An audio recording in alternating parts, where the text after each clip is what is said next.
Antes de comenzar el video, cabe recalcar que vamos a dividir nuestro análisis de este caso de descolonización en dos aspectos.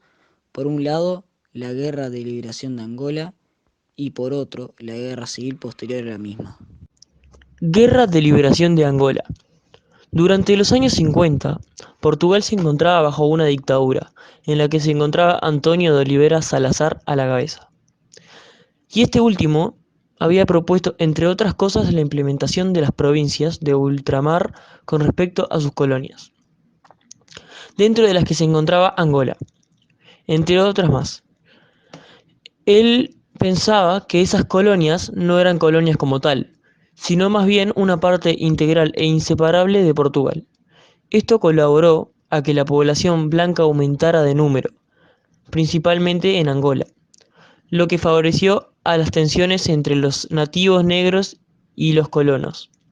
Por otra parte, durante los años 60 empezaron a ocurrir huelgas en las colonias de Portugal, dando a entender que el sentimiento nacionalista se expandió con velocidad alrededor de África, hasta que en 1961 se dio el primer levantamiento en el norte de Angola.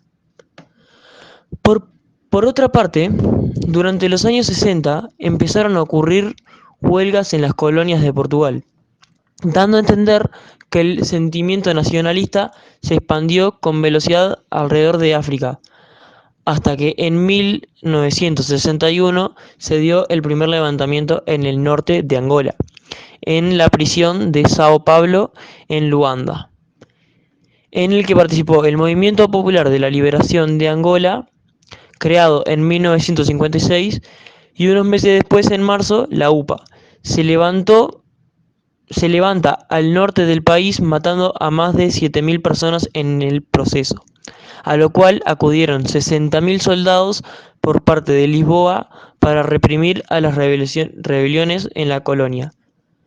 Viéndose en desventaja y con la Guerra Fría ocurriendo por fuera de su conflicto, los movimientos independentistas buscaron apoyo en los contendientes de la Guerra Fría. Por un lado, el Movimiento Popular de la Liberación de Angola encontró apoyo en el bloque soviético y en el movimiento de países no alineados, y por el otro, el Frente Nacional para la Liberación de Angola, lo que antes solía llamarse como la UPA. Obtuvo apoyo de Estados Unidos, Europa Occidental, más precisamente Gran Bretaña, Zaire y Sudáfrica. En 1966 hace su aparición el tercer protagonista del futuro conflicto, Unión Nacional para la Independencia Total de Angola, creada por Savimbi tras abandonar el FNLA. Cabe aclarar que estos dos últimos movimientos eran de carácter anticomunista, mientras que el Movimiento Popular de la Liberación de Angola presentaba ideas comunistas. Después de la expulsión de los portugueses de la mayoría de zonas angoleñas, se dio en Portugal la Revolución de los Claveles, 1974, lo cual terminó por derrocar al gobierno portugués, que no dispuso de elecciones democráticas por más de 40 años. Esto favoreció que se cumpliera el deseo de independencia antes de concluir 1975. Dicho y hecho, en ese mismo año los representantes de los movimientos de liberación se reunieron en Mombaca, Kenya, para definir las negociaciones con el gobierno portugués, para lograr la formación de un gobierno democrático en Angola, en base a los acuerdos de Albor. Guerra Civil de Angola. Posterior a la proclamación de la independencia de Angola, por parte del líder del MPLA, Agostinho Neto, ahora presidente del país, el acuerdo entre los tres movimientos independentistas se disolvió, más que nada porque el MPLA se negaba a compartir el poder con los otros dos. Los soviéticos apoyaron a la facción marxista del MPLA, mientras que el FNLA y la UNITA obtuvieron el apoyo de China en principio y de Sudáfrica respectivamente.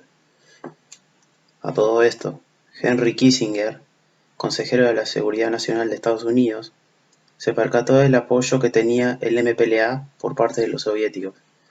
Pensó que la victoria por parte del MPLA podría dar paso a una influencia de la URSS en África, por lo cual pensó en vincular la situación de Angola con la firmación del Acuerdo SAL-II para negociar con los soviéticos. Sin embargo, los soviéticos no aceptaron el trato. Como el Congreso le impedía intervenir en Angola, Kissinger pensó en que podría ganarse el apoyo de China si lograba que Estados Unidos diera su apoyo al FNLA. Sin embargo, los chinos tenían otros planes, pues ellos estaban de acuerdo con el concepto de los tres mundos, justificándose en que su país se encontraba en vías de desarrollo. Entonces, China decidió movilizar a sus tropas para que abandonaran progresivamente el campo de batalla.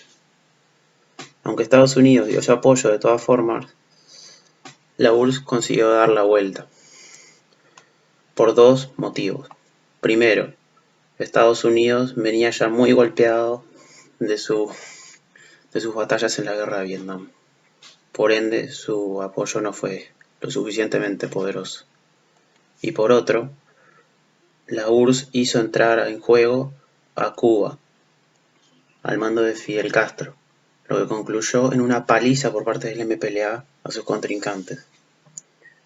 Aún con todas las súplicas de Kissinger hacia el Consejo para ayudar al FNLA, la CIA no aceptó.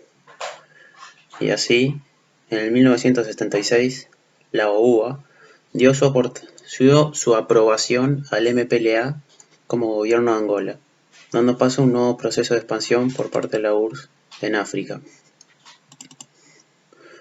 Los años pasaron, los conflictos entre ambos mandos se mantuvieron, pero a finales de abril de 1990, con la URSS casi fuera de juego y las tropas de Cuba fuera del país, el gobierno de Angola anunció el reinicio de las conversaciones directas con el movimiento UNITA, mientras que se daba un cese al fuego. En el mes siguiente, el UNITA reconoció a José Eduardo dos Santos, el presidente de Angola, como el jefe de Estado. Al final del año, el MPLA anunció la introducción de reformas democráticas en el país.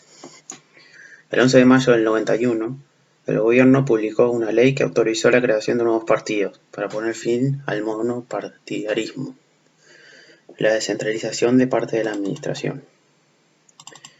Finalmente, en 2002, el líder de la UNITA fue abatido y se alcanzó un alto al fuego entre las facciones del MPLA y la UNITA, y esta terminó siendo definitivamente un partido político.